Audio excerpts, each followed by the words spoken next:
A proper Sharingan Genjutsu off the scroll. The whole build finally clicks into one machine, and the machine is fast. Then they send me home to Konoha to prep, and I get to cash in the oldest promise I ever made myself. Because for months, my entire diet was cardboard, ration pills, sadness in tablet form. I ate 1,000 servings of despair to buy grind hours, and my stomach still hasn't forgiven me.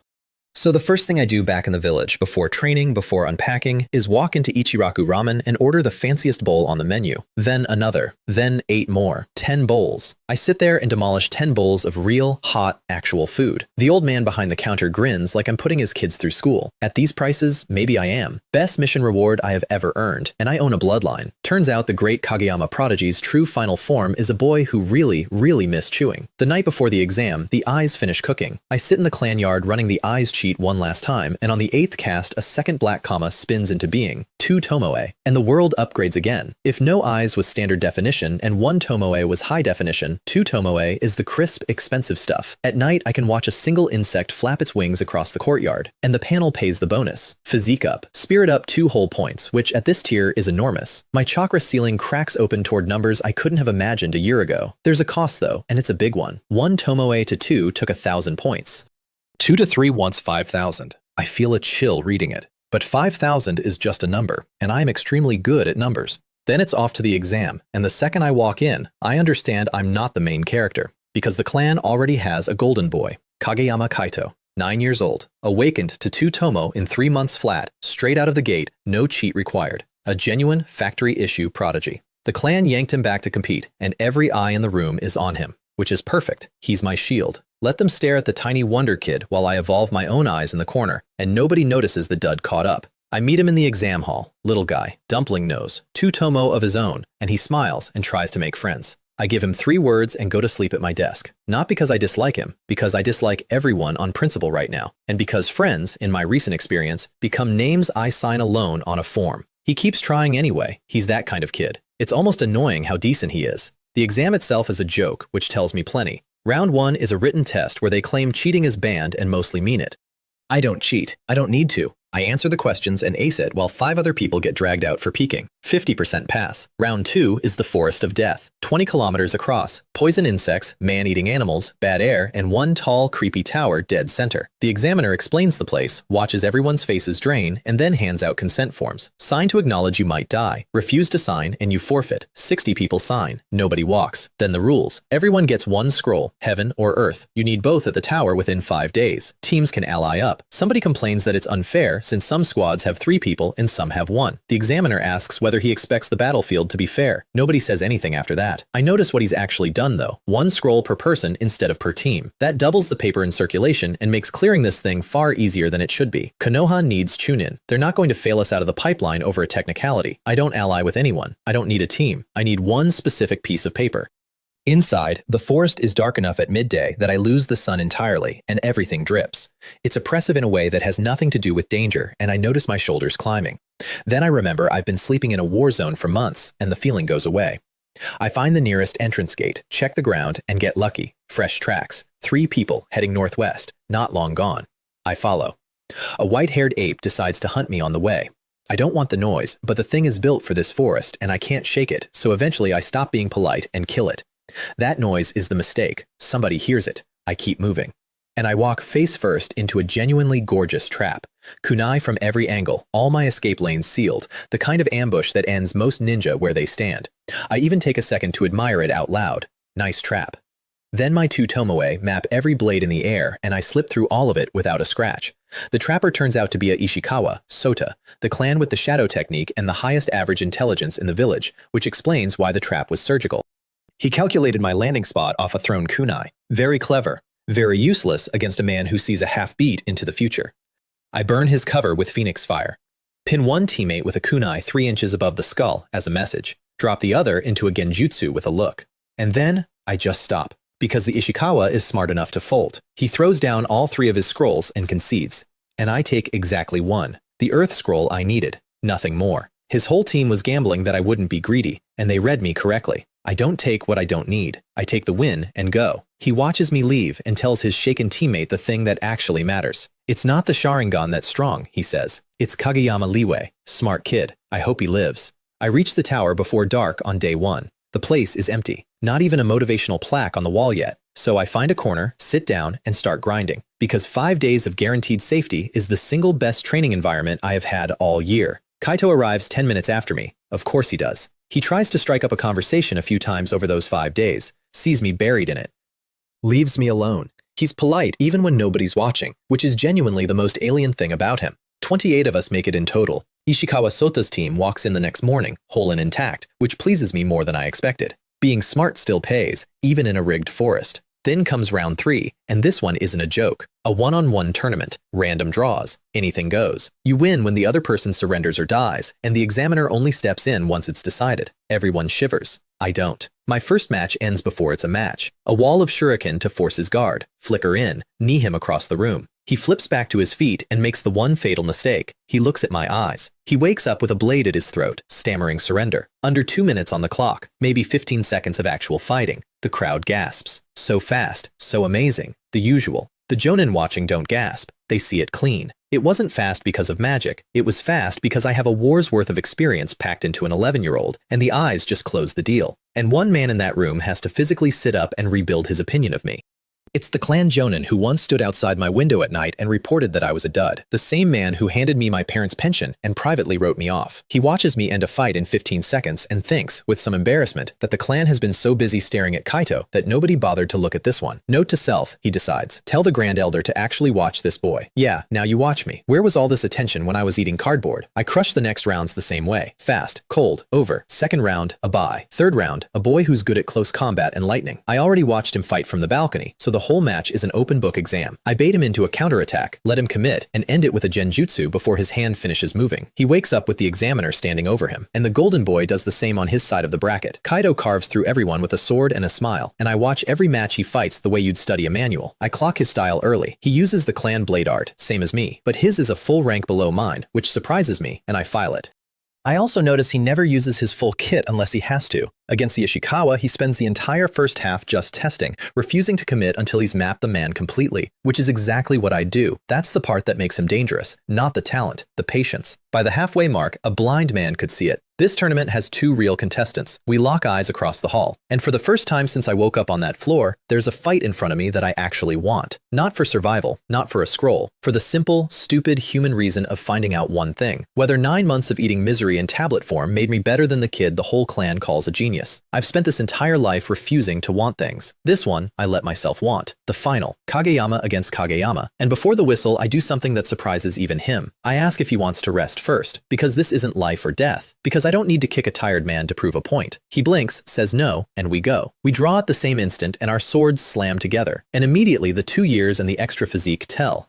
I overpower him, take the initiative, and drown him in Konoha style. He can't counter. Every time he winds up for something, I cut it off, clean, because I know these moves, and he figures out why. I'm Kageyama too. I know the clan blade. So I stop hiding and stack my Kageyama style on top, and now he's just surviving. He scatters caltrops to break my rush, so I change lanes and spit a great fireball. He answers with his own, faster hand seals than mine, and the two collide and blow the hall sideways. Then it's a blizzard of thrown steel, kunai meeting kunai in midair, and I edge it. One shuriken opens his shoulder, and here's the ugly truth of that moment. I'm winning, and I'm not happy, because I just watched a 9-year-old match my fireball with better form and barely lose the steel exchange. I ground for the better part of a year. I ate a mountain of cardboard, and against a genius 2 years younger, I can only manage a slight edge. For a second, that lands hard. I know I'm not a genius. I know I'm a stat panel with a work ethic, but there's a difference between knowing it and feeling it, and this is the feeling. Then I do what I always do. I put it down.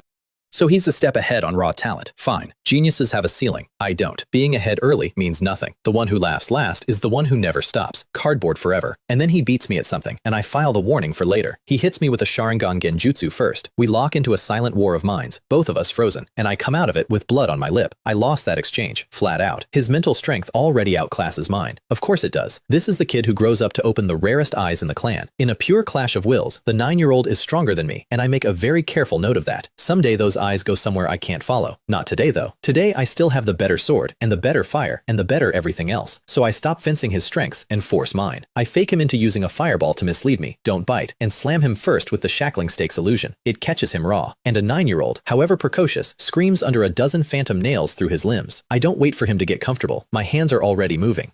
Dragonfire, the fast straight-line one, roars out while he's pinned. He breaks the illusion at the last possible instant, genius reflexes, and darts clear as the flame blows a crater where he stood. But breaking free costs him his footing, and before he's up, I'm at his throat. He goes still and whispers it. I lost. I pull the blade back, and honestly, I'm not thrilled. Not because the win wasn't real, but because of what it taught me. I couldn't just overrun him. I had to bait, stall, and pray he'd slip. Against a stranger who wouldn't slip, that plan gets me killed. I have no wide area attack. All my fire is single target. The day I face someone I can't out-trick, I'll need to reshape the battlefield itself, the way the old legends did, where every move rewrote the world. Some part of me hears that and thinks, oh, that's the road. The examiner calls it, Kageyama Leeway wins. The hall cheers, because this is before the village learned to hate my clan, and for one clean second I'm just a kid who won a tournament. And then, from a shadowed corner of the balcony, I feel it. Pure, undisguised malice aimed straight at me. I follow it, and there he is.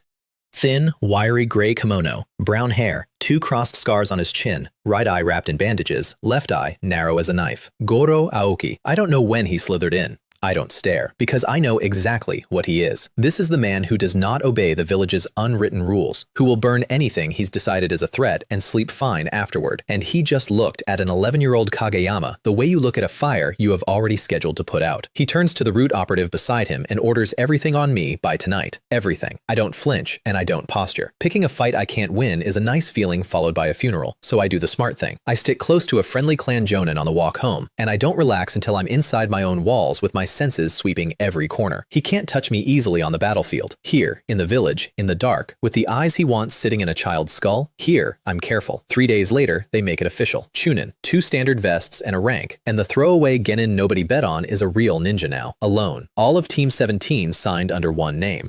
And promotion comes with a key. The clan runs a ledger on this. Rank promotion earns you 1 entry into the library. Awakening the eyes earns another. Each evolution of the eyes earns another. I've done 3 of those things. So I walk in, owed 3 visits, and the guard checks me over and lets me through. And then I get to see what 1,000 years of hoarding actually looks like. It's enormous. Shelf after shelf of scrolls and books. Everything the Kageyama have collected since before the village existed. It's also organized by absolutely nothing. No system, no catalog, no index. Just a millennium of secrets stacked wherever somebody set them down, which turns a treasure vault into a scavenger hunt with a clock on it. I go in with a shopping list and my eyes wide open, and I read faster than any human being has a right to. And before the time runs out, I find exactly what I came for. A technique that steals chakra. The chakra absorption technique. Slow, flawed, nearly useless in anyone else's hands. The kind of thing you'd toss in a drawer and forget. But I don't need it to be good today. I need it to have a ceiling I can grind toward.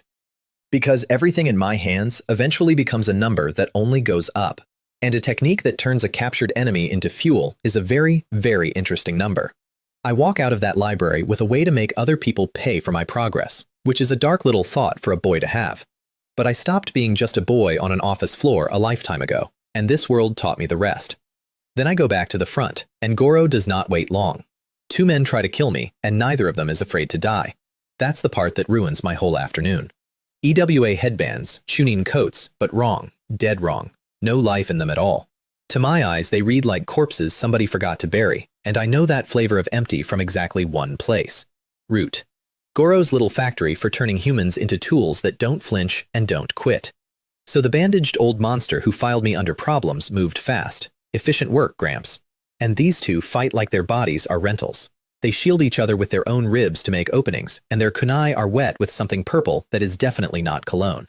I can't afford a scratch. So I can't trade a wound to drop one and mop up the other, which is my entire usual playbook. I have to do it the slow way and wait for their bodies to quit even though their wills won't. Except they don't fight like men trying to win. They bleed everywhere and don't care.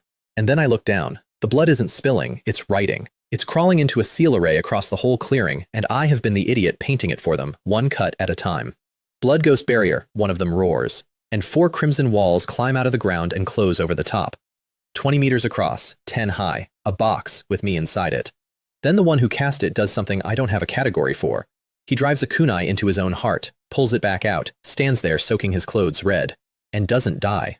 His vitals crater, then level off right at the edge and hold.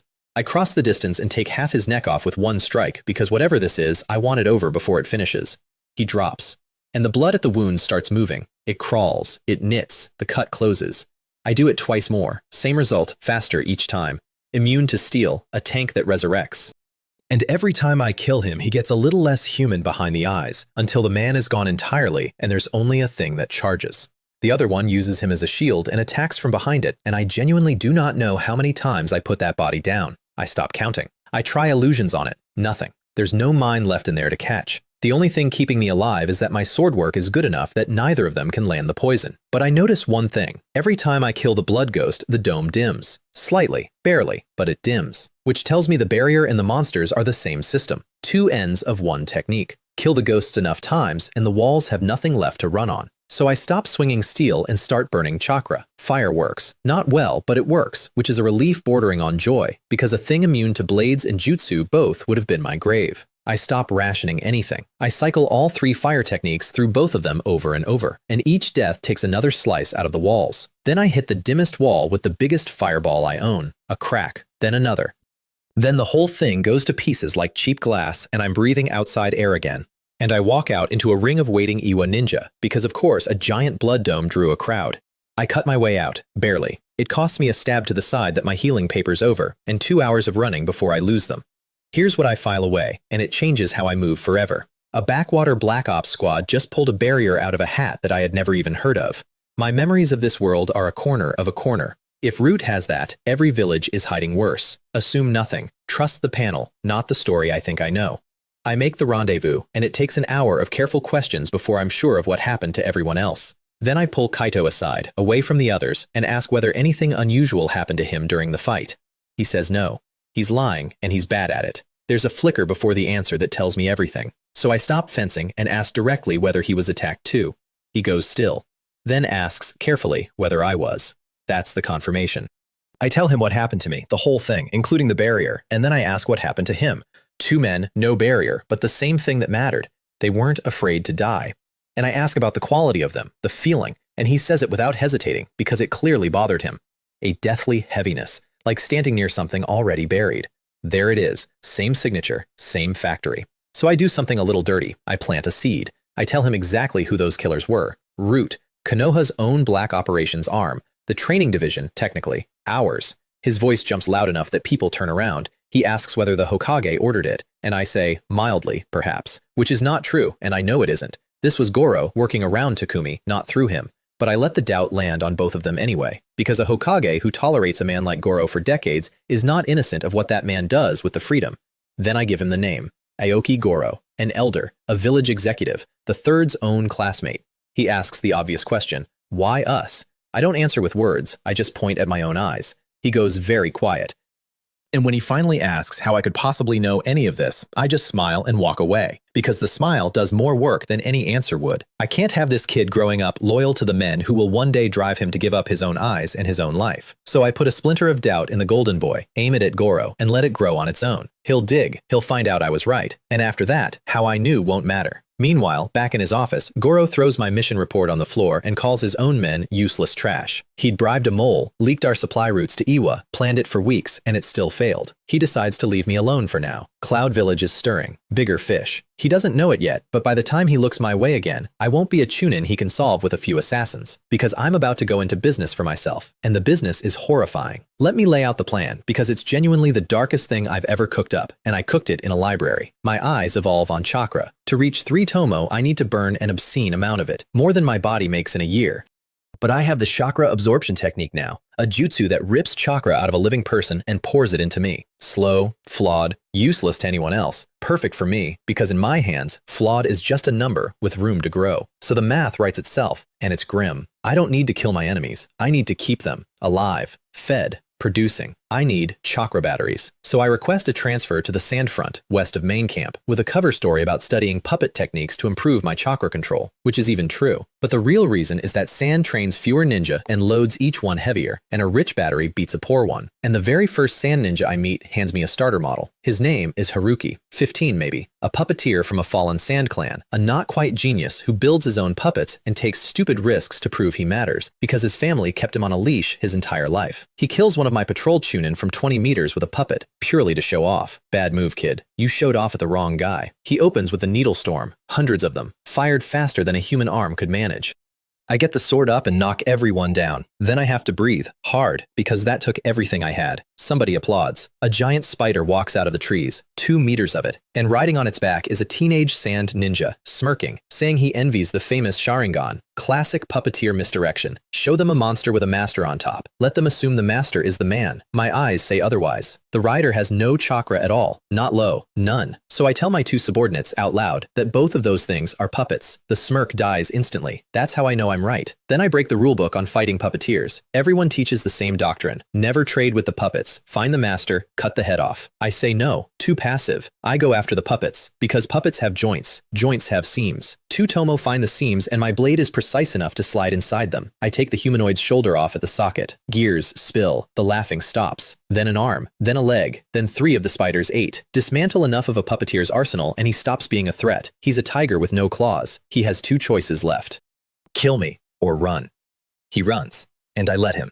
I don't chase hard. I herd. Because I already know where I want this to finish. And it isn't here. He panics somewhere in there and plays his last card. The spider bursts apart, not into pieces, into 100 smaller spiders. Chakra threads split and split again. A whole swarm, all controlled at once, which frankly should be impossible for anyone at his level. Then one of them jumps at me, and I cut it in half and see the tag burning inside it. An explosive tag, in every single one of them. If they surround me, 100 tags go off at the same instant, and I don't have anything that survives that. So I stop cutting and start running. 3 of them detonate where I was standing, then more. The forest turns into a fireworks accident. But I keep watching while I run, and I find the flaw. They clump. They can't spread wide. He's not really driving 100 puppets. He's driving a few and letting the rest hang off them, which means the swarm can never actually encircle me. Once I know that, they're not a threat. They're chores. I bait them into piles and burn the piles. Phoenix fire over and over. A few misses, plenty of hits, and every hit takes a cluster with it. When the last spider pops, so does his nerve. I catch him behind a tree. He's shaking. He kicks at my face out of pure spite, and there's nothing behind it, because I already drained him once tonight, and he's got nothing left. I block it. I knock him out with 1 punch, and I stand there, over a 15-year-old with no puppets and no chakra, and I think about how much he's worth. Then I carry him home, not to camp, to a hole, because weeks earlier, on patrol, I found a cave, natural cavern, man-dug tunnel, 10-year-old supplies rotting in the corner, somebody's forgotten hideout from the last war, and I filed it, the way I file everything, under might be useful. Turns out it's perfect for exactly one purpose, a prison nobody knows exists. I tie Haruki to a pillar in the dark. I've already taken both his hands, because hands make seals and seals make escapes, and I am not sentimental about it. He spits that he'll never talk, never give up the puppet's secrets. I tell him I know, and that I don't need him to. I put my glowing palm on his skull and drain him dry. A normal chunin holds 2,000 or 3,000 chakra. This kid holds 5, and he isn't finished growing. I walk away 3,000 richer. Then I feed him ration pills, the same cardboard I lived on for months. Because a battery that starves stops charging. He chews them glaring at me like he wants to wear my skin. I genuinely do not care what he thinks. I care that tomorrow he makes more, and I notice something about him that I end up being grateful for. He doesn't break. A softer prisoner would have given up inside a week, stopped refining, gone quiet and hollow and useless, and then I'd have a corpse instead of an asset. But this kid was raised on a leash by a clan betting its entire future on him, and that made him stubborn in a way that now works entirely in my favor. He keeps refining because he's waiting for me to slip. He never says it. He doesn't have to. It's in his face every single time I walk in. Good. Keep waiting. Keep charging. Hope is the cheapest fuel I have ever bought, and I never once had to pay for it. That's the operation. Capture, cripple, drain, feed, repeat. He refines chakra to pass the time and to keep hoping for an escape. And the hope is load-bearing, so I make very sure never to take it away.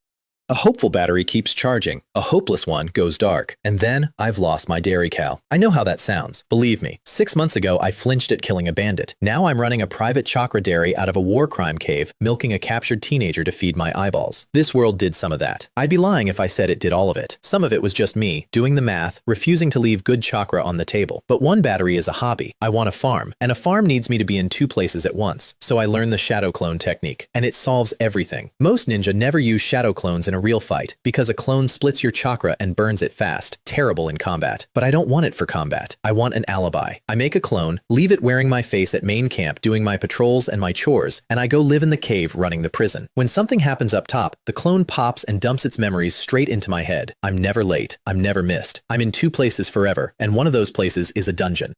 I even spar the clone to test it, and lose a little faith in the universe when I win because the panel only levels the original. The clone fights at my skill but never climbs, which tells me the cheat is bolted to my soul and not my chakra. Fine by me. I don't need clones to grind, I need them to lie. And right around then, 2 years of blade work pays off all at once. I max both sword styles, Konoha and Kageyama, and they fuse. The panel eats them both and spits out one new skill, just called swordsmanship, built from the best of both and welded to my eyes. It isn't a style anymore, it's my style, made of me, for me, and the fusion cracks my physique up another point, which cracks my chakra ceiling wider, which means more fuel and faster eyes. One gear turns the next, it always does. So now I have the perfect setup, a clone covering my life, a cave full of the future, and an appetite for inventory. The sand front is generous. A wind jonin called Bao Jun announces himself by carving the forest into confetti. He's thin, triangle-eyed, cold, and he's carrying a war fan with 3 stars painted on it. Every star he opens dumps more wind chakra into the technique. He opens one to say hello, and the trees between us come apart. The blades themselves are invisible, pure vacuum. The only reason I survived the first exchange is that my eyes catch where they bruise the air on the way in. I tell my 3 subordinates to take the other 4 and leave the jonin to me, and then I walk into the storm, which is either confidence or stupidity, depending on the next 10 seconds. It's confidence, barely. My blade finds every blade coming at me because I can see the seams in the wind, and I come out the other side of his technique close enough to be a problem. So he opens the 2nd star. Now it's not a storm, it's a landscape edit. Trees don't lose branches, they leave the ground. The soil peels. I stop being brave and get out of the radius, and so does every other fighter on the field, because nobody wants to be standing in that. And we settle into the shape of the fight. He fans, I evade. I close, he blocks with the fan face and shoves me back with a wind palm that hits like a wall. I circle, he rotates that fan on one corner like a shield on a pivot, and my thrust screeches off it. He's genuinely excellent.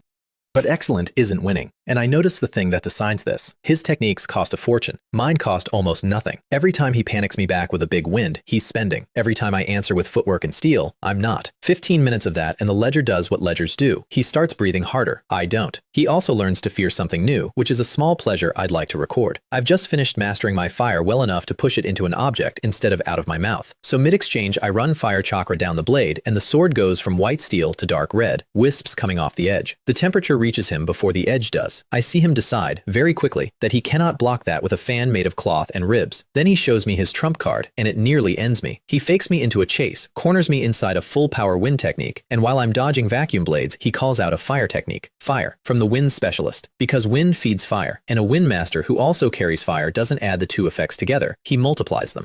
The technique inhales the entire clearing and turns it into a furnace. I scream something unflattering and get swallowed. Except the thing that gets swallowed is a shadow clone. I'd swapped 3 seconds earlier, the instant I understood I was being herded rather than chased. Being herded is the tell. Nobody wastes that much chakra pushing you somewhere unless somewhere is important. He stands there panting, leaning on the fan, staring at the fire where I used to be, and asks the air whether it worked. I answer from behind him. Success, I say. And then I put the burning sword through his left arm and flick upward, and the arm comes off above the elbow. The smell is awful. I actually frown at it, which he probably finds insulting. He staggers back 4 meters clutching the stump and asks when I switched, which is the right question, asked far too late. I don't answer. A man with one arm can't weave seals, and a wind user with no seals and no fan hand is a very expensive paperweight. I close. He fights anyway, with the fan and his body and pure stubbornness, and I have to respect it right up until I catch his eyes and drop him into a genjutsu. Then I knock him out, and I drain him. And then I do something that would have confused me a year ago. I heal him. I close the arm properly, stop the bleeding, make sure he's stable and going to survive the night. Because dead, this man is worth nothing. Alive, at full charge, he's worth 8,000 chakra. My own chakra is nearly empty by then because I've been throwing clones around like a rich man, but I make one more anyway and send your new appliance to the cave. And I don't kill him. I heal him. I stop the bleeding on the arm I just removed because a corpse produces nothing, and this man is worth 8,000 chakra at full charge. Then a shadow clone carries my new appliance to the cave. I don't kill the useful ones anymore. I collect them. When the field's too crowded to grab someone clean, sure, they die, and it annoys me like watching money burn. But when I can take one quiet, into the dark he goes, hands off, chakra flowing. Another cow in the barn. Before long, the cave isn't holding one prisoner. It's holding a rotation. Sand ninja mostly, then rock, then cloud once they drift into range. Different villages, same purpose. Shadow clones haul them in and stand watch. And every single day, the whole miserable menagerie gets drained, and every drop goes into one place. My eyes. The operation scales into something that would horrify a war crimes tribunal and a logistics manager equally. I run multiple clones. They roam, hunt, and capture instead of kill, and they've done it so many times the cleanup is muscle memory. Erase the fight, take the bodies, vanish. I stop keeping everyone in one cave because one cave getting found means the whole army walks free, so I spread them. Unlimited hideouts, each stocked with charged batteries. Clones ferrying chakra back to me like the world's worst bee colony. I sit at the center, draining tens of thousands of chakra a day out of other people's soldiers and pouring all of it into the eyes cheat. And then my inventory revolts. It's a good revolt, honestly. I almost respect it. 9 of them work out, using nothing but eye contact and small body language over weeks of shared misery that I need them alive. So they coordinate. And one day I put my hand on Bao Jun and pull out half the usual amount. Because he didn't refine. None of them did. They all just stopped. They gambled that I need the milk too much to break the cow. I stand there with murder on my face and think about it. Then I go read a mind instead. Genjutsu on the guiltiest looking one, guide him into recalling the plan, and there it is. A conspiracy conducted entirely in blinks and shoulder twitches. Fine, you're all very good. Then I go back to my room and level up, because I've been sitting on a realization. Chakra is spiritual energy plus physical energy. If my technique can drain the mixture, then at a high enough rank it should be able to drain the ingredients directly. 2 days of frantic grinding later, I find out I'm right. I walk back into the cave looking exhausted, and they see it and get smug. They mock me with their eyes. They think they've won a round. And I tell Bao Jun to bear with it because it's my first time too. I put my hand on his head and pull his chakra. Normal. Expected. He stays calm. And then I keep pulling. When his chakra is gone and I start dragging out the spiritual and physical energy underneath, his eyes go wide and he starts to thrash. It doesn't help. It's like watching a man try to argue with a drain. When I let go, he looks like someone who just survived a long illness. Pale, hollowed, cheeks sunken. That damage doesn't heal. His body will never come back to what it was, and his strength drops a full tier permanently. I don't enjoy it, but I do note it. The option exists now, and the option is the point. They can refine willingly and stay whole, or they can refuse and I take it from the meat directly. 3 days later, all 9 are cooperating enthusiastically, but the damage is done and the spiral starts. A weakened body produces less. Less production means I drain more life force to cover the gap, which weakens them further, which means less production. It's a loop with no exit at the bottom of a hole, and I'm the one turning the crank. I tell myself the war has another year in it and softness gets me killed. That's true. It's also convenient. Both things can be true, and I know exactly which one I'm leaning on. Then I turn one of them into a business partner, because Haruki, my very first battery, has an uncle in my collection. A puppeteer named Fang Bao, taken off Bao Jun's squad, wearing the same clan crest. And the nephew is the uncle's entire world. Haruki is the last hope of a dying clan, which makes him the crowbar. So I untie Haruki and start dragging him out of the room, and Fang Bao loses his mind trying to make noise through a gag. I take my time. I let him beg for the right to speak. I let him volunteer the relationship himself. Then I offer terms. I don't want his puppets. I don't want his craft. I want exactly one thing. The method for condensing, splitting, and controlling chakra threads. That's the part that pushes my chakra control past a ceiling I'd been stuck under for months. Because puppeteers spin threads of chakra fine enough to run a mannequin from 20 meters, which requires precision an order of magnitude past anything I've trained. He refuses, loudly. It's the foundation of his clan. I let the silence work. I tap the armrest and watch his heartbeat climb with the rhythm. Then I tell him it's my bottom line and not to bargain. He folds. And a week later, my chakra control breaks through and stays climbing, because a sand secret from a second-generation master is a very good teacher. That unlocks a cascade. Better control means cheaper jutsu, which means more reps. It means I can finally develop a second nature, so I grow wind alongside my fire. And with wind on the board, I start reaching for the thing every ninja in this world eventually reaches for. The Rasengan. Pure shaped chakra, spun in the palm, no hand seals, no element required. And by far, the hardest thing I have ever tried to learn. Its creators took 3 years. A certain loud orange kid later takes a week with a clever shortcut. It cost me around 65,000 chakra just to reach entry level, which is more than I spent taking a fire technique from nothing to competent, which is only possible because I own a dairy farm. I burst water balloons in a cave for days, surrounded by dying men, chasing a ball of light in my hand. Then rubber balls. Then finally, the real thing. It's ugly and slow and I couldn't use it in a fight yet, but it's on the panel. Another number that only goes up. And then, buried in a cave, milking a teenager, surrounded by the fruits of my private atrocity, my eyes take the step I've been feeding them toward for a year. 2 tomoe becomes 3. A third black comma spins into place, and the world upgrades again. If 2 tomo was crisp and expensive, 3 tomo is absurd. When I focus, everything slows. I get whole extra beats to think inside a single exchange. That alone makes me 20 or 30% stronger before you count anything else. And the panel pays the biggest bonus yet. Spirit jumps 2, physique 1, and my chakra ceiling blows past what most jonin will ever carry. I could stand in front of a real jonin now and not blink. But 3 tomo comes with warning text in small red letters, and I read it and go cold. Because my spirit is now 4 full points above my physique. My mind is racing miles miles ahead of my body, and I know exactly one Kageyama whose mind outran his body that hard. The genius who opened the strongest eyes too young, whose overpowered spirit slowly cooked him from the inside until he needed medicine just to stand upright. That's the bill for pushing the eyes too fast, and I've been flooring it. So I add a new item to the plan, right at the top. Fix the body. Catch the physique up before the gap opens a wound I can't close, and I know the road. Medical ninjutsu runs on the same energy that governs physical vitality.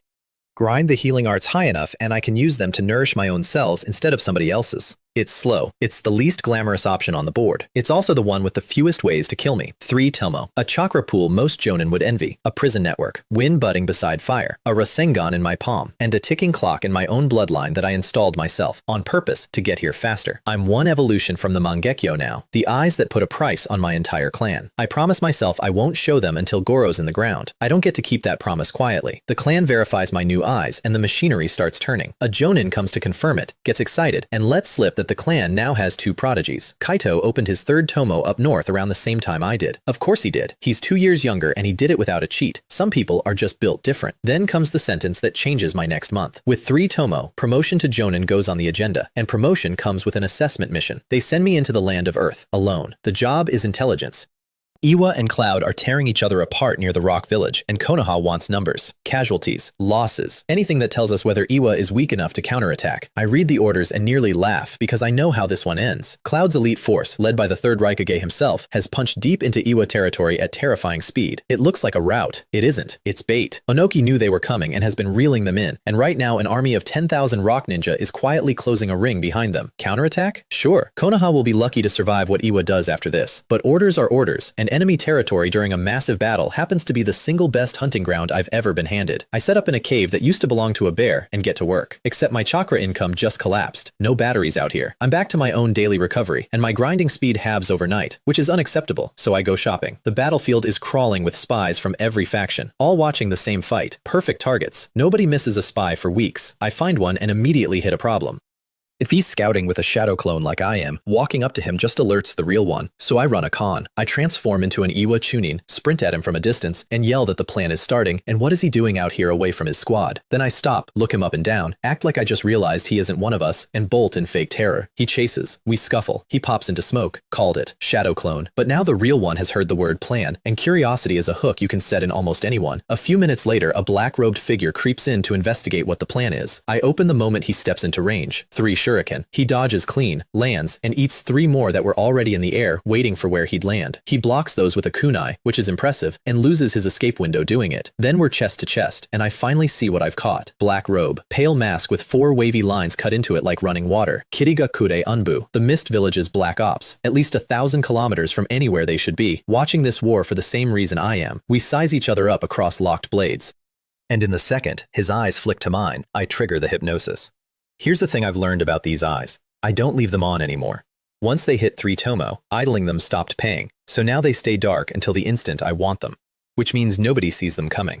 He catches the full weight of it with no warning, and I twist my wrist and open his chest. Shallow, because he broke free halfway through and took a half step back. And that half step is the difference between a scar and a corpse. He asks the obvious question through the mask. Sharingan, Kageyama. I answer by dropping the transformation I'd been wearing, and he gets to watch a filthy 11-year-old appear where an Iwa Chunin was standing.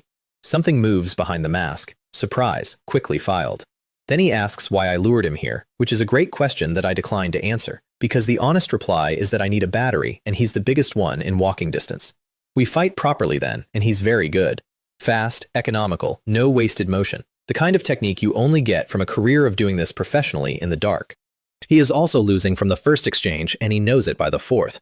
Level 5 swordsmanship plus 3 Tomo isn't a duel, it's a demonstration. I take his shoulder. Then, when our eyes cross again, I hit him with a real Sharingan Genjutsu and take a piece out of his left arm while he's stuck in it. He would have lost the whole arm if he hadn't surfaced at the last instant. So he changes the game, and he changes it correctly, which tells me exactly who I'm dealing with. He eats a sword thrust on purpose to buy distance, slams 3 smoke bombs down, and out of the smoke comes the technique that is the actual answer to my entire kit. Hidden mist. Thick white fog, wall to wall, and suddenly my expensive eyes are worth about as much as anyone else's. He knew that. He's fought my clan before, and he's not the only one, because most of Konoha's Kageyama get posted against mist and sand specifically, which, standing there blind in someone else's fog, I finally understand is not a coincidence. Mist has the fog. Sand has the puppets. Both of them are answers to the Sharingan. Somebody in Konoha has been quietly sending my clan to the two fronts where our eyes are worth least. I'll be thinking about that for a long time. But not now, because there's a professional in the fog hunting me like a man who does this for a living. So I don't play hide and seek. I take a breath and blow the entire weather system away with wind. The fog goes. He doesn't get to keep his advantage. He throws poison shuriken from 3 angles as it clears, purple slick and thrown well, and I cut every one out of the air and close. He answers with water, a jet expanding like a horn. I answer with a fireball, and steam explodes across the clearing, and I watch him move for the seals to make new fog out of it. I blow that away too before it forms, and I watch him arrive at the end of the arithmetic. Can't outfight me, can't blind me, can't outrun me, so he goes still, closes his eyes deliberately so my illusions can't reach him, and starts building a seal with the calm of a man who has already decided. Either he's killing himself to protect his village's secrets, or he's killing himself in a way designed to take me with him. If it's the first, I lose a battery. If it's the second, I don't know the radius, and not knowing the radius is how people die, so I don't back off. I dump my entire chakra reserve into speed and cross the distance in almost no time at all, and I take both his forearms off before the seal completes. Then I'm behind him with a hand on the back of his neck, draining, and I don't stop until there's nothing left to take. Then I carry him to my bear cave, a mist unbu who will absolutely never cooperate, which means I'll be keeping him asleep and taking it from the meat directly. He isn't a battery, he's a fuel tank I'm slowly siphoning. And then I learn my lesson about hunting spies. They're all like him, elite, suicidal, and expensive. The risk is completely out of line with the reward, so I change targets. From now on, I hunt ordinary patrols, the Cloud and Rock Scouts skirmishing on the edges of the main battle at night, which turns out to be the most efficient thing I have ever done. I find 2 patrol squads about to collide and quietly steer them into each other. I sit in the dark and let them kill each other down to 5 survivors, all of them hurt. Then I collect the 5. Body flicker behind one, chop, down. Hypnosis on the second the instant he looks. The other 3 close their eyes to avoid my gaze, which is correct and also useless, because I put kunai through 4 of their arms and they open their eyes to scream. Clones catch the runner. Nobody escapes the woodland. And the beautiful part is the aftermath. Iwa arrives, sees a cleaned battlefield, and concludes Cloud took prisoners. Cloud arrives, sees the same, and concludes Iwa took prisoners. 2 armies, each blaming the other, both wrong. Nobody looks for a third party. I run that play again and again over 3 days. 8 more prisoners. My daily chakra income goes from decent to obscene. I pour all of it into one thing, the eyes cheat, because I've decided to push it up another whole tier while I'm rich, which will make every future point of Sharingan progress cost half as much. And while I'm doing that, the real battle finishes writing history. The ring closes. 10,000 Rock Ninja against Cloud's elite. The 3rd Raikage figures out the trap, but too late. And Iwa's Jonin fight like men under orders to keep him on the field at any cost. He tears through them anyway. He puts on the strongest lightning armor in the world and kills 2 Jonin without slowing down, and the survivors get out of his way because dying to prove a point is not in their contract. Then the sky opens up and it rains, and he laughs about the timing, and he makes his choice. He could break out with his men. He knows that if he runs with them, Iwa will commit everything to encircling the rest and his elites die, so he doesn't run. He tells his second in command to leave and refuses to hear the argument. He says that losing has a price and it will be paid by him or by them. He tells them they're the future of their village. Then he throws himself into 10,000 enemies alone so his people can walk out. I watch it from a distance with my eyes wide open, and I don't make a single joke about it because there isn't one to make. He holds them for 3 days, alone, against an army, and when he finally goes, he goes on his feet. I measure myself against him honestly while it happens, and the answer is instant and humiliating. I cannot beat that man, not with the eyes, not with the sword, not with any combination I own. His armor turns aside everything I could throw, and his speed outruns everything I could aim. There's a ceiling above me, and today I got to see exactly how high it is. But the chaos he creates is the best business opportunity of my life, because while 2 armies are focused entirely on one man, nobody is watching anything else. I go into the aftermath and find the thing that makes this whole stretch of my life feel like a fever dream. I find Iwa's wounded. Hundreds of injured rock ninja, stacked in tents behind the lines, with almost no medics. Iwa never invested in healers the way Konoha did, and now they're paying for it. So I take out a medic. I catch a lone Iwa medical ninja in a tent, read his memories with Genjutsu, take his name and his face and his knowledge of the camp layout, and bury him. Then I walk into a tent full of wounded enemies wearing his face, and they light up when they see me, because a medic just arrived and they've been waiting. And here's the part I want you to appreciate. I heal them, genuinely, properly. I clean the wounds, I run the technique, I close the injuries, I give real aftercare instructions. These men get better because I show up. Then I look tired and I sigh and I explain that there are so many wounded and so few of us and that my chakra just isn't enough to help everyone.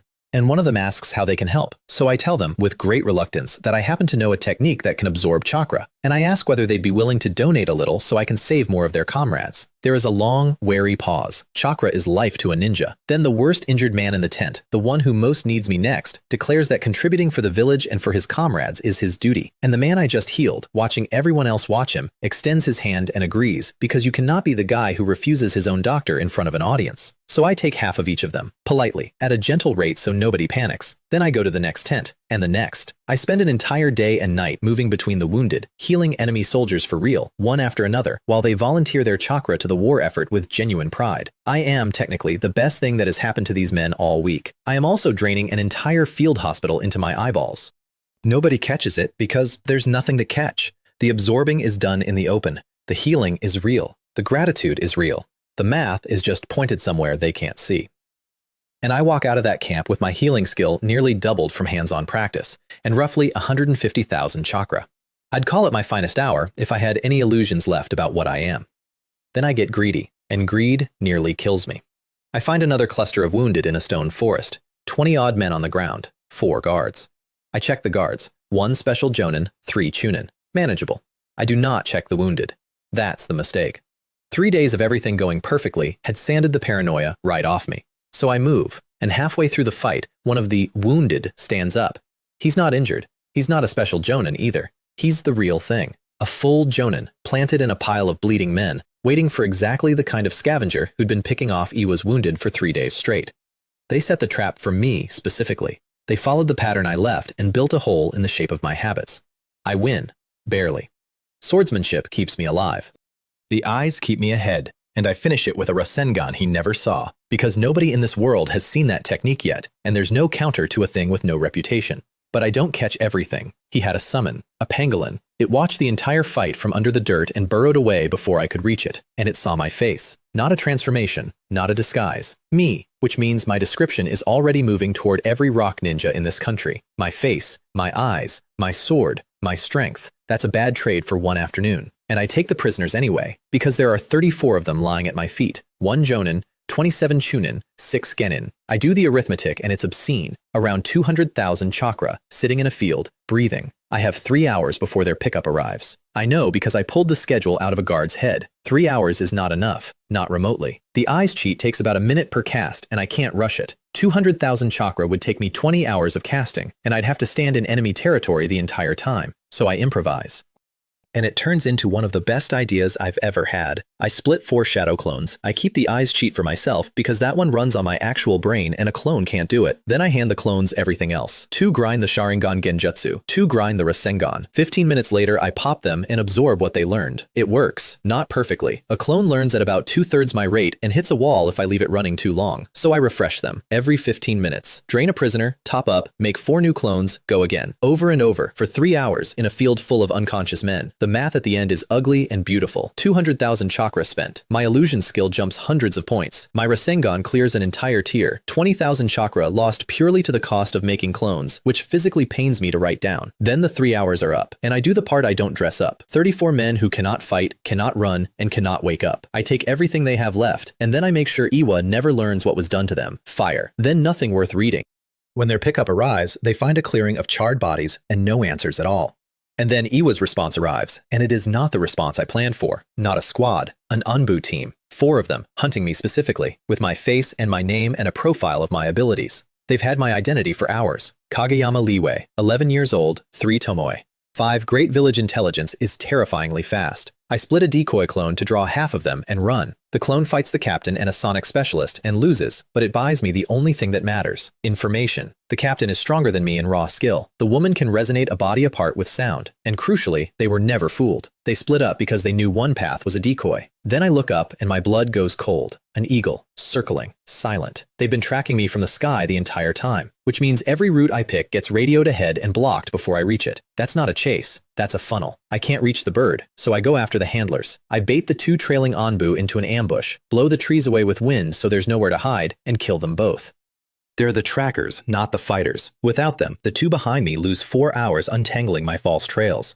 And I run. For 3 days I cross the land of Earth through mountains, avoiding every road, sleeping almost never, while an entire country searches for a child with red eyes. Iwa blocks the passes and sweeps the hills. By the time I cross into friendly territory, I look less like a ninja and more like something raised by wolves. The first person I meet on the other side nearly puts a kunai in me before recognizing my face. It's Kaito. 3 Tomoe now, calm in a way he wasn't a year ago, running his own squad. He stares at the filthy creature in front of him and asks, with real uncertainty, whether on leeway. I tell him yes. He laughs and lets me pass, and as I walk away, he notices something that bothers him for a long time. In that brief moment of eye contact, he felt his own Sharingan get quietly overpowered by mine. He's the prodigy. He's supposed to be the ceiling, and the boy who awakened after him now has stronger eyes. He doesn't say anything about it. He just files it, the way I file things.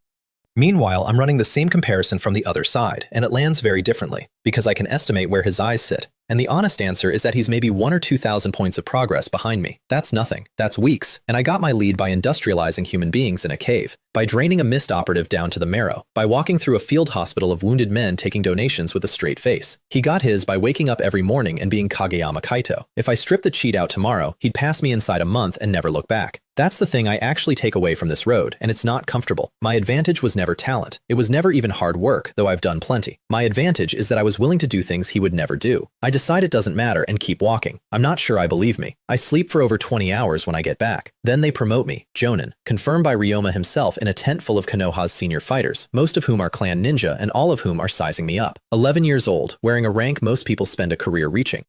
I sit through the ceremony spacing out because meetings are meetings in any world, and I would rather be practicing my sword than being looked at. Then Ryoma puts the real question on the table. Do we counterattack Iwa now while they're bloodied from the cloud invasion? Half the room says yes, the front is soft. Half says no, they just won a huge victory and their morale is peaking. Ryoma taps the table, thinks, and says attack. And I sit there knowing precisely how this goes, because a few months from now, Konoha gets pushed all the way back to its own gates. But nobody asks the 11-year-old for a forecast, so I keep my mouth shut and go sharpen my sword. I spend the week before deployment doing 2 things. First, I buy medical techniques, real ones. The advanced palm healing and the chakra scalpel, both A rank, both normally locked behind being an actual medic. The quartermaster hands them over anyway after watching my healing work, on the condition that I treat wounded during the campaign. I accept instantly.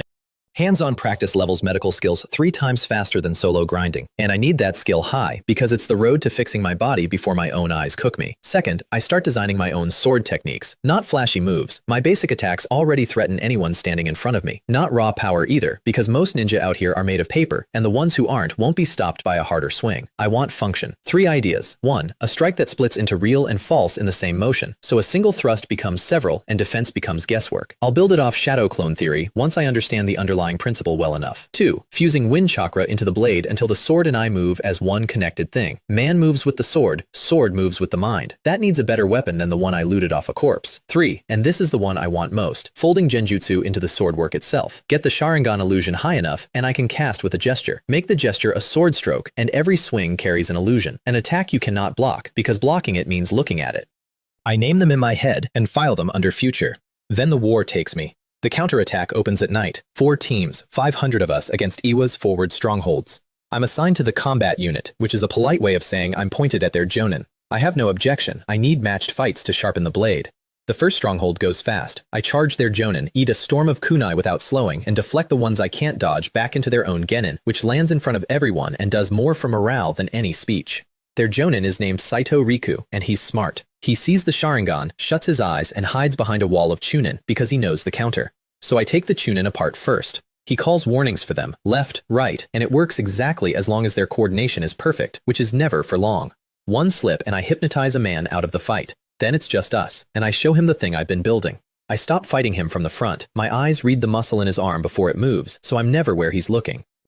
I attack from the blind spot behind his own turning head, again and again, from angles he has no way to cover. He can't look at me because looking means the illusion. He can't ignore me because ignoring means dying. He can't form a seal because I will kill him during the second it takes. He is a fish in a net, and every struggle tightens it. He adapts, eventually. Under enough pressure, a good fighter builds reflexes, which is precisely when I change the pattern, and the reflex he just built becomes the thing that kills him. Shackling stakes, then a sword through the heart, and with his last breath, staring at an opponent he never actually saw, Ishikawa, he gives me something. Ghost sword, he says. Ghost blade. I turn the words over and decide they fit. When I fight with these eyes, people see a shadow and a wound and nothing in between. Within a few months, Ghost blade Leeway becomes a name spoken carefully across the whole land of Rainfront. A thing to avoid. A rumor with a body count. I don't celebrate it. I check the panel and note that my swordsmanship gained more in one fight than half a day of practice. Real combat is a better teacher. Noted. I'll be doing more of it.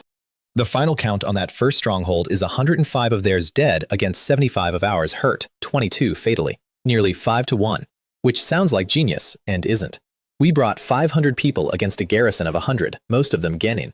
4 or 5 of us for every one of them. At those odds, the ratio isn't skill, it's arithmetic. Some of them still escape.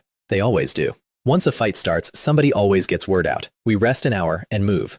The second camp already knows we're coming, and it doesn't matter. 100 defenders can't stop 500 attackers who arrived in the next half hour. It's over in 30 minutes. I only get one special jonin out of it, and I'm annoyed about it, which tells you something about where my head is, because their jonin didn't stay. The moment the fight turned, their senior fighters pulled out and took people with them. That's not cowardice, that's policy. EVA is deliberately preserving its high-end fighters and spending its cheap ones, which means every camp we take is emptier of anyone worth fighting, and all of those people are being saved up somewhere for later. I mention this to nobody. I just note that later is going to be extremely unpleasant. We take 2 more camps through the night, 4 total. By dawn, we've driven the line back to Iwa's 3rd defensive layer, and my sword has gained more in one night than in a week of drills. Between each one, I heal our wounded alongside the medics. The other ninja read that as noble, the newly promoted prodigy taking the worst enemies during the fight and then tending his own people afterward, tirelessly, without being asked. I read it as free skill progress on a technique I need to level anyway. Both are true. I stopped needing them to be separate things a long time ago.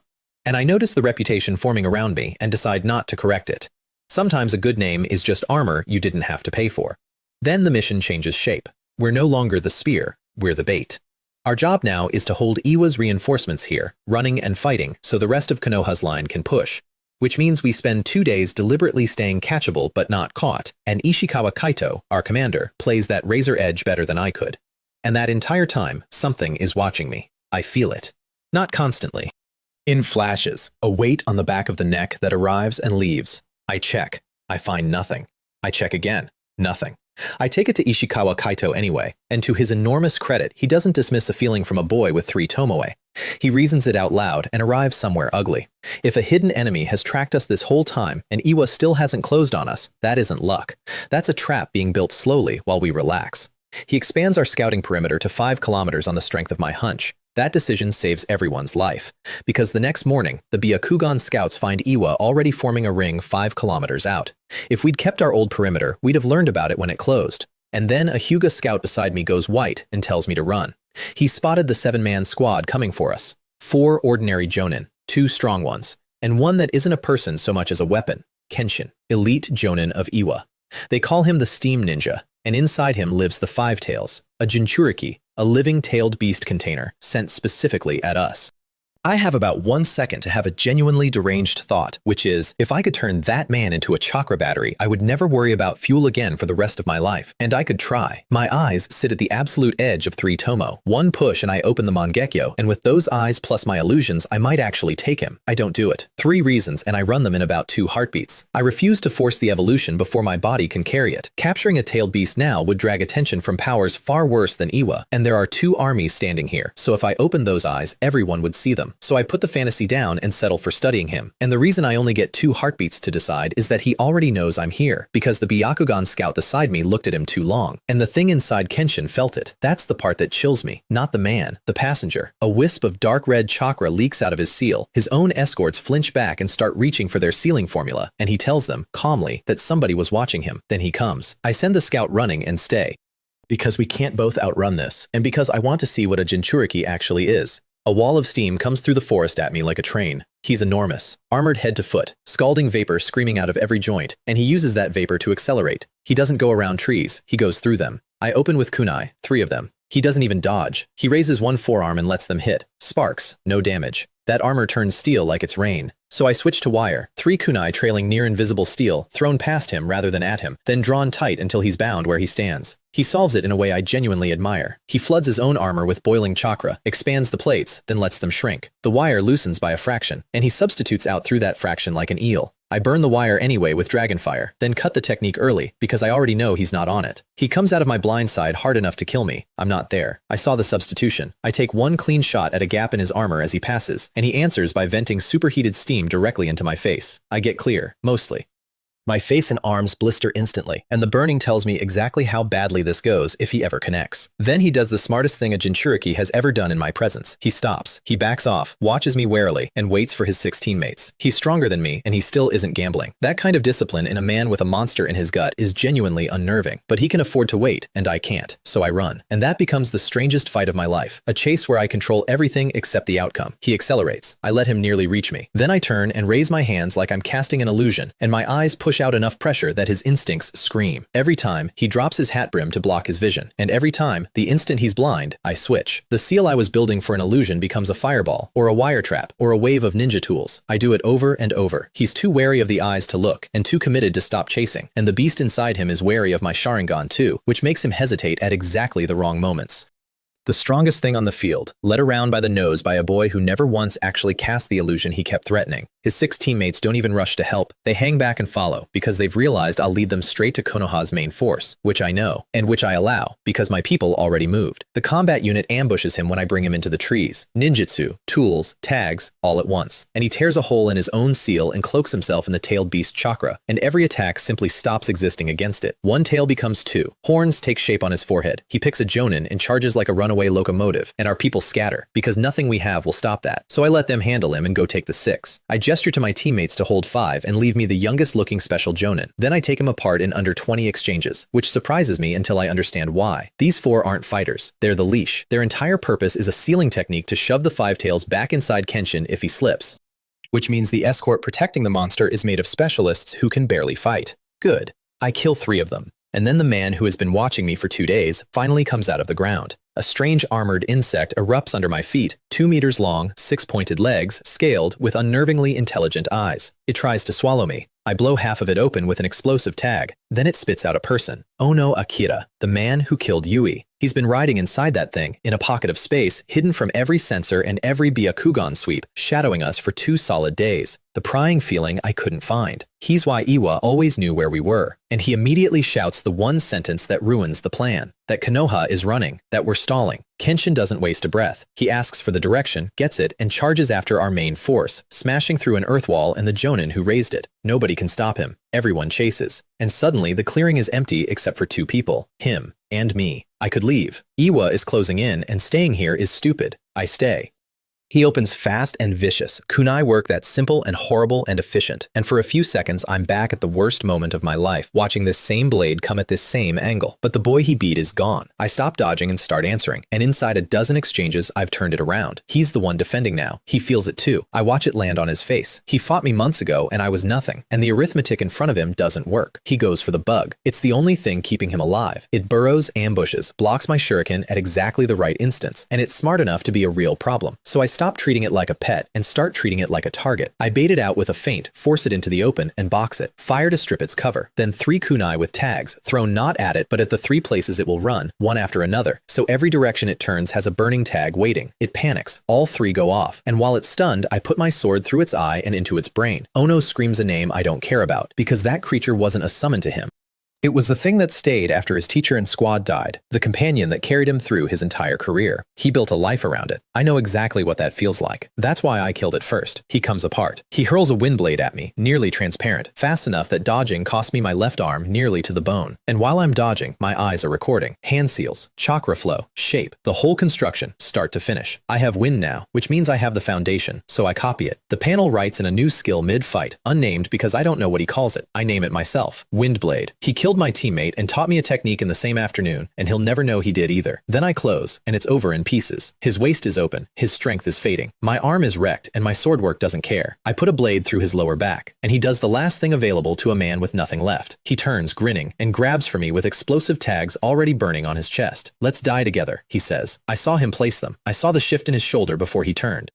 I have 3 Tomo, and I have been reading this man's body for 10 straight minutes. Before his hand touches me, I put my left palm on his stomach, and the Rasengan goes off. He folds around it and flies backward, spinning, screaming something that gets swallowed when his own tags detonate in midair. When he lands, there isn't much left to identify. I stand there for a while. I don't feel triumphant. I don't feel clean. Yui is still dead, and this doesn't change one thing about that. There's no version of this where she's alive again because a man is Ash. But there's a weight I've been carrying since the day she pulled me out of the way of that blade, and it isn't gone, but it's finally set down. I told her I'd keep the thing she bought me. This is what keeping it looks like. Then I go be a medic for a minute, because the war doesn't pause for anyone's grief. I dig a Konoha Jonin out of the wreckage where Kenshin flung him, half dead, organs ruined. My healing can't fix internal damage yet, but it can stop the bleeding and stabilize him, so I do, and he wakes up asking if I saved him. 4 Iwa scouts show up to finish him while we talk. He plays bait without being asked.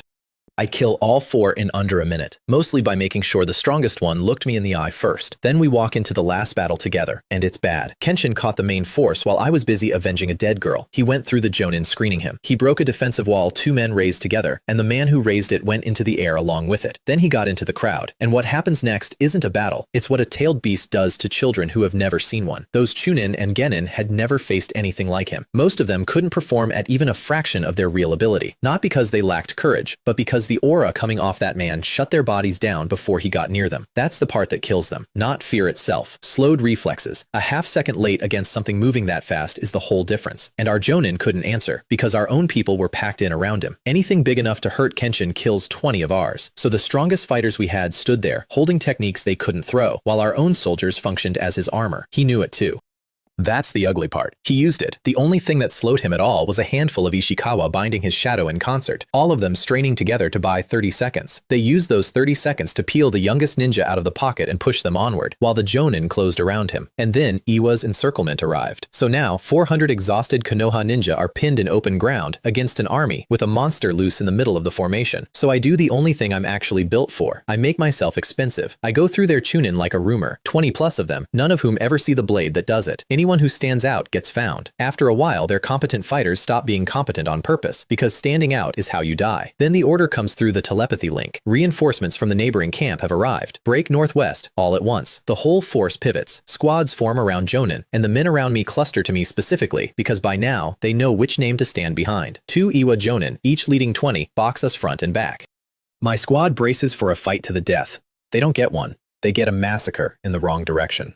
I open with a fistful of tagged kunai thrown not at the Jonin, but scattered through his Genin, because formation is the only thing keeping them alive. When it breaks, I go into the middle of them with a body flicker, and I do not come out for several seconds. 10 down, half instantly. The Jonin finally screams at his own men to get clear, and they scatter with visible relief, because none of them wanted to be near me either. Then I show him the newest trick. One hand. A single-handed seal, which should not be possible, which exists because I ground one fire technique to the absolute ceiling, and my chakra control finally caught up.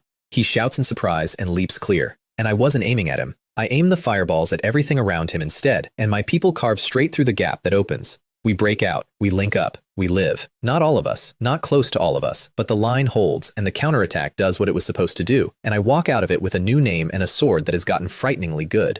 So let me total up where I stand. A year and a half ago, I was a dead office worker with garbage jeans and a screen nobody else could see. Today, I'm a Jonin at 11 years old. 3 Tomoe, evolved to the absolute edge, a sword style I built myself out of 2 others. Fire mastered, wind growing, a Rasengan in my palm, healing hands, and a stolen technique the man who taught it to me died mid-lesson. They call me Ghostblade on both sides of the front. I beat the clan's golden child. I outmaneuvered a Jinchuriki. I avenged the only person who ever spent her life to save mine. And I did it standing on a foundation I'd rather not look at directly. A cave full of hollowed-out prisoners, a field hospital I milked while smiling, a ledger I keep in my head and never say out loud. I'm not the hero of this. I stopped auditioning for that role somewhere around the second cave. Here's what's actually waiting. My eyes sit at the very last tick before the Mangekyo. One push and I open the eyes that made my clan a target for 1,000 years. And the moment I do, my mind outruns my body badly enough to start killing me from the inside. So I hold the trigger and race to fix the body first. Konoha is going to lose ground. I know it. In a few months, the front collapses toward home and everything gets worse. And back in the village, in an office nobody visits, a bandaged old man with one visible eye is still holding a folder with my name on it. He sent 2 ghosts to kill me, and they failed. He'll be back, and next time he won't send Chunin. He thinks he's watching a promising Kageyama child. He's watching a man who has already decided how this ends, and who is currently 1 number away from having the eyes to do it. Let him keep the folder. Let him keep watching. I've got a stat panel he can't see. a farm he doesn't know about, and nothing left to lose but a body I inherited off a floor. He should have burned me while I was still small enough to burn.